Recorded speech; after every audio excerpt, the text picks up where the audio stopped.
जय हिंद दोस्तों। आज हम बात करेंगे उस 12 साल वाले नियम की जिसने भारत में सच कहूं तो अनगिनत जमीनी विवादों को जन्म दिया है।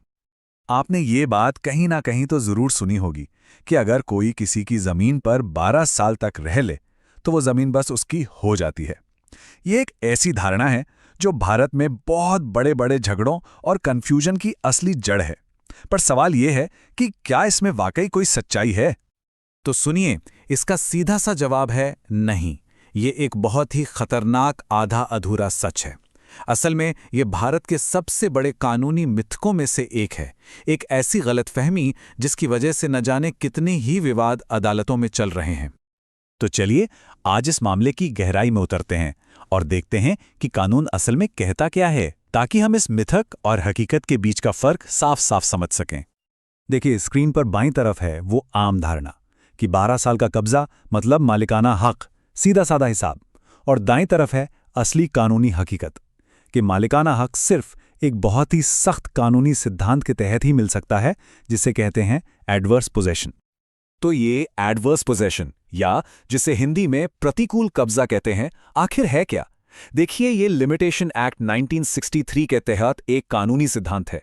ये कहता है कि कुछ खास और बहुत ही, मैं फिर कहूंगा, बहुत ही सख्त शर्तों के पूरे होने पर ही दूसरे की जमीन पर कब्जा करने वाला व्यक्ति एक तय समय के बाद उसका मालिक बन सकता है।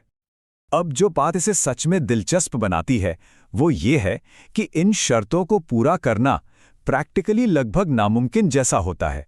ये कोई बच्चों का खेल नहीं है। तो जो कब्जा करके मालिक बनना चाहता है उसे अदालत में 4 बहुत ही मुश्किल शर्तें साबित करनी होती हैं।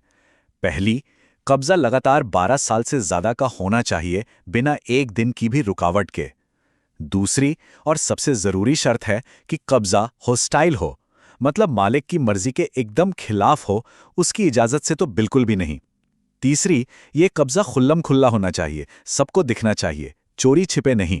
और चौथी शर्त, इस पूरे 12 साल के दौरान असली मालिक ने उसे हटाने के लिए कोई भी कानूनी कदम न उठाया हो। और यहीं पर सबसे जरूरी बात सामने आती है।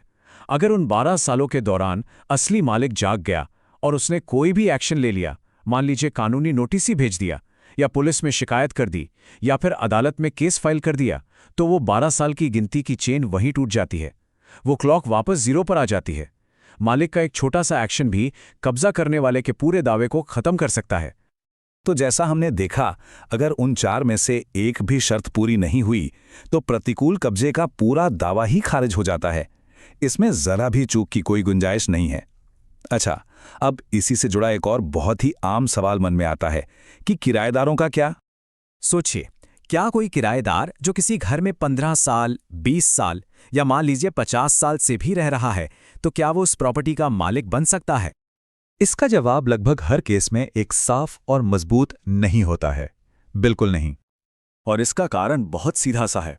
किराएदार का कब्जा परमिसिव कहलाता है, मतलब वो मालिक की इजाजत से वहां रह रहा है।